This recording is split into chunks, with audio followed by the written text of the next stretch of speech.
E eu quero começar fazendo uma pergunta bem básica para o pastor Natan, e depois a gente vai dar uma olhadinha nas perguntas que vocês estão enviando aqui nos comentários. Tá bom? Pastor Natan, pergunta básica: por que a igreja não passará pela grande tribulação? Bom, eu acho que existem muitas razões, né, Manassés? Eu acredito que você poderia falar muitas, eu também falo mais outras. Afinal de contas, todos nós que cremos no arrebatamento pré-tribulacional, encontramos isso muito claramente em vários textos nas Escrituras. Embora a revelação do arrebatamento seja uma coisa neotestamentária, né, ali iniciado por Jesus, pelo menos eu creio assim, depois confirmado e propagado por Paulo, e mantido ao longo da história da igreja. Nós temos alguns documentos ao longo dos séculos que provam que sempre se creu nisso.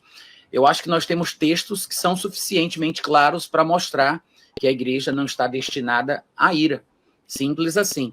Embora algumas pessoas, alguns irmãos, interpretem essa frase dizendo que significa outra coisa que não o período tribulacional, ou ainda tem aqueles que dizem que a ira de Deus é uma coisa, a tribulação é outra, e que a igreja seria mantida na tribulação, guardada por Deus na tribulação, mas não experimentaria a ira. Eu não vejo como conseguir fazer essa distinção, uma vez que a tribulação é um período, segundo Jesus mesmo falou, tão horrível que não dá para comparar com nada que já tenha acontecido na história do mundo, nem para frente nem para trás. E isso me deixa um pouco impressionado, porque quando a gente para pensar no dilúvio, quando a gente para pensar em destruições de cidades como Sodoma e Gomorra e coisas que a Bíblia registra, a gente fica pensando, o que seria então isso, a ponto de Jesus dizer que não tem nada que você tenha lido na Bíblia que possa se comparar com aquele período. Então, eu não sei como, por exemplo, um cataclisma ou terremotos de proporções excomunais poderiam acontecer no mundo e somente os crentes não serem atingidos. Eu não consigo entender como é que um evangélico, um cristão de 15 anos de idade, que faz parte de uma família de incrédulos, de pessoas que não creem em Jesus, e ele tendo que conviver com seus familiares, seria protegido, enquanto os outros seriam angustiados e atormentados pelas mazelas da tribulação. Não consigo entender como é que um crente, estando sobre a face da terra, poderia se proteger das estrelas do céu caindo pela terra, dos montes sendo movidos do seu lugar, e de toda coisa ruim que a Bíblia prevê que vai acontecer no mundo.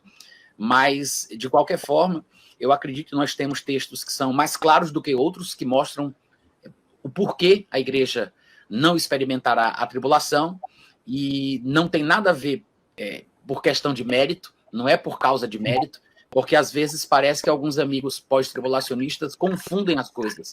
E eles dizem que se a primeira igreja, a igreja primitiva, né, em seu estado inicial, que eram mais consagrados, mais santos, mais puros, mais isso e mais aquilo, se eles foram atribulados e perseguidos e maltratados, por que Deus pouparia essa igreja que, segundo eles, é uma igreja que não merece, é uma igreja que é carnal, é uma igreja que é mundana? E às vezes eu vejo que esse argumento ele não se fundamenta na Bíblia, porque não é por merecimento. O arrebatamento, ele, no meu ponto de vista, Manassés, o arrebatamento ele não é um dos primeiros galardões que a igreja vai receber, porque a linha que diz que o arrebatamento só é para quem merece, para os merecedores, para os vencedores, para os que são dignos, coloca o arrebatamento na categoria de galardão, como se fosse uma recompensa para os que são dignos. Mas eu vejo o arrebatamento apenas como um acontecimento pontual na agenda de Deus, porque chega aquele momento em que algo que Deus predeterminou tem que acontecer, e simplesmente por causa disso a igreja tem que ser retirada da terra, porque não é compatível com o que Deus planejou para o corpo de Cristo. Não é uma questão de merecimento, é uma questão de controle e soberania divina e os seus planos que têm que se cumprir nos tempos por ele predeterminados.